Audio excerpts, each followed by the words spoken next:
Assalomu alaykum, hurmatli ahli Instagram. Bizlar uy oldi sottisi bilan shug'ullanamiz. Bitta savol sizlarga.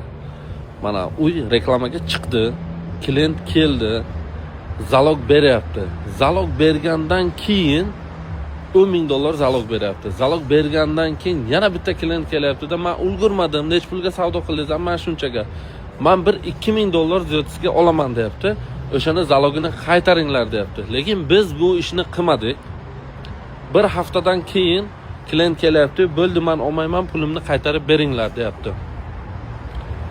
Pulni olgan aka, uy egasi o'sha $1,000 ni $1,500 ushlab qolib, qolgan pulni qaytarib berdilar.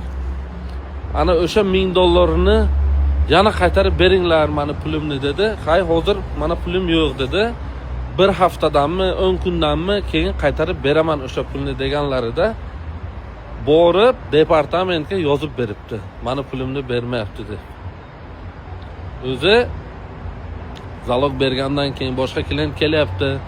Ziyodsiga olaman deyapti. U odam men lavz qilganim uchun ziyodsiga bermayman deyapti. 10,000 ziyod bersang ham bera olmayman, chunki men lavz qildim deyapti. Men erkak kishiman deyapti. Lekin haligi erkak kishi, haligi boynagi lavzi yo'q, masalan erkak emas deb o'ylayman. Keyin o'sha pulni qaytarib olib, qolganini yana departamentga yozib berib, shunaqa qilib oldi-da pulni. Amalaringizni yaxshi ko'ramiz. O'sha to'g'rimi, yo'qmi? Nima deysizlar?